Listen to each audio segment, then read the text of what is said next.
Let's Mike News Wrap.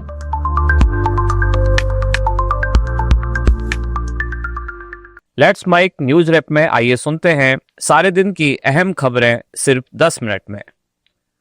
Uttar Pradesh में सुलभ, सुगम और सुरक्षित परिवहन व्यवस्था हेतु जन सेवा केंद्रों के माध्यम से परिवहन सेवाओं एवं बस स्टेशनों और कार्यशालाओं का लखनऊ में डिजिटल लोकार्पण शिलान्यास मुख्यमंत्री योगी आदित्यनाथ ने किया। योगी आदित्यनाथ ने कहा कि नो हेलमेट नो फ्यूल यह बाइकर्स के हित में है, नियमों का पालन करना चाहिए। जब आप किसी बाइक सवार को, बाइकर्स को कहते हैं कि भाई हेलमेट पहनिए, अगर आप हेलमेट नहीं पहनेंगे तो जैसे पेट्रोल पंप ने इस समय अभियान चलाया है, नो हेलमेट नो फ्यूल, यानी अगर आप हेलमेट नहीं पहनेंगे तो आपको हम तेल नहीं देंगे। बहुत सारे लोग विवाद खड़ा करते हैं, उस समय उनको भले ही बुरा लग रहा होगा, लेकिन सच्चाई ये है कि पेट्रोल पंप वाले के हित में नहीं है, ये हित में वो बाइकर्स का हित में है कि वह अगर पहन करके चलाता है, दुर्भाग्य से कोई दुर्घटना होती है तो कम से कम जान तो बच जाएगी। सपा अध्यक्ष अखिलेश यादव ने अमेरिकी राष्ट्रपति डोनाल्ड ट्रंप के बयान पर कहा है कि वह दोस्ती इसलिए है क्योंकि भाजपा की सरकार है और मोदी प्रधानमंत्री हैं। अमेरिका स्वास्थ्य, शिक्षा और तकनीक में दुनिया में सबसे ऊपर दिखाई देता है। हम ऐसे देश से कभी संबंध खराब नहीं कर सकते जो पड़ोसी देश हमारी जमीन पर नजर रखता हो, और जो पाकिस्तान की मदद करता हो उससे सावधान रहना चाहिए। हम अमेरिका को नहीं छोड़ सकते क्योंकि उनसे हमारा व्यापार बड़े पैमाने पर है। शिक्षा में वो दुनिया में सबसे ऊपर दिखाई देता है। उस देश से संबंध आपके कभी खराब नहीं होने चाहिए, और जिन देशों से आप संबंध बनाने जा रहे हो, कभी इस देश में बलूचिस्तान के खान गफार खान साहब ने कहा था, उस समय जो फैसले हुए थे उस समय, कि कहां मुझे भेड़ियों के पास छोड़ करके जा रहा है भारत। और आज भारत अगर अपने पड़ोसी देश की तरफ देख रहा है, पड़ोसी देशों से संबंध अच्छे हों, लेकिन पड़ोसी देश जो आपकी जमीन कब्जा करता हो, पड़ोसी देश जो आपकी जमीन पर हमेशा नजर रखता हो, पड़ोसी देश जिसने पाकिस्तान की मदद कर करके अभी अभी सिंदूर का जब ऑपरेशन हुआ उसमें पाकिस्तान कम, चीन से आपको मुकाबला करना पड़ा। इसलिए भारत सरकार को हम राय नहीं दे सकते हैं, लेकिन जो हमेशा हमारी जमीन पर नजर रखता है और अब बाजार भी कब्जा कर रहा है, उससे सावधान रहना चाहिए, उससे हमेशा चौकन्ना रहना चाहिए। उससे बचने के लिए हमेशा अपनी अर्थव्यवस्था को मजबूत करना चाहिए। अमेरिका जैसे देश को हम नहीं छोड़ सकते, क्योंकि बड़े पैमाने पर। राजद नेता तेजस्वी यादव ने वर्तमान नीतीश सरकार पर आरोप लगाते हुए कहा कि वे सिर्फ ट्वीट नहीं, हम हर जगह कहते हैं कि बिहार का हाल हम देख रहे हैं। 20 साल बिहार पर राज करने वालों ने क्या किया?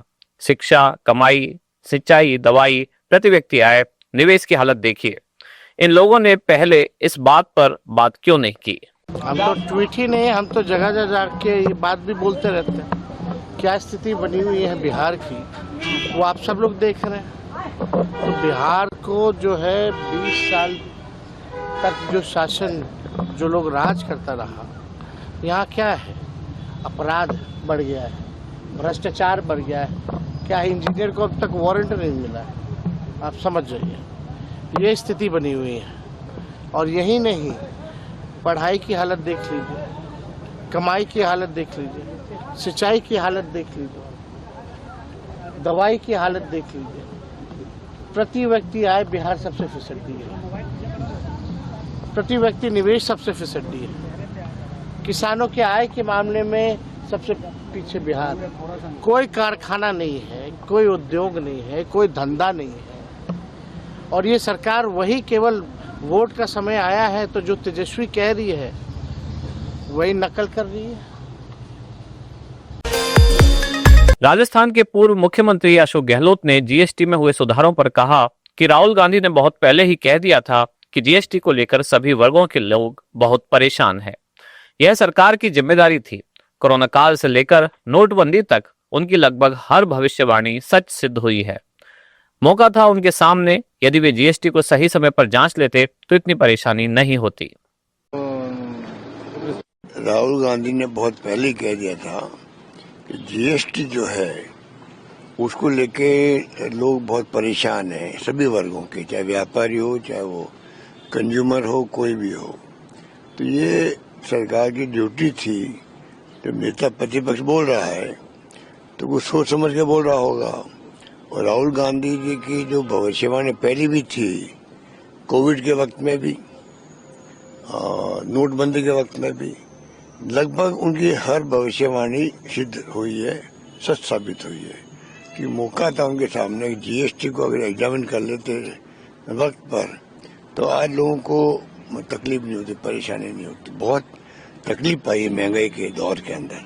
अब जाके आपने एक ऐसा 15 अगस्त के दिन अनाउंसमेंट किया है और अब जाके आप लाइन पे आए हैं और जीएसटी काउंसिल के माध्यम से अब जो फैसला हुआ है, प्रचार बहुत हो रहा है।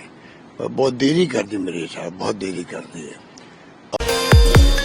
प्रधानमंत्री नरेंद्र मोदी का मणिपुर दौरा संभावित है। इस पर कांग्रेस सांसद गौरव गोगोई ने कहा कि पीएम की संभावित यात्रा 2 साल पहले होनी चाहिए थी।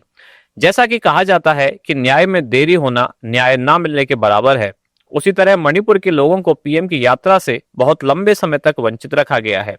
गोगोई ने कहा कि जब पीएम आएंगे तो उन्हें सबसे पहले पिछले 2 सालों में न आने के लिए मणिपुर के लोगों से माफी मांगनी चाहिए। राज्य में अभी भी कई चुनौतियां बाकी है। राजस्थान के शिक्षा विभाग ने प्रदेश के सभी जिला कलेक्टर्स से एक रिपोर्ट मांगी है।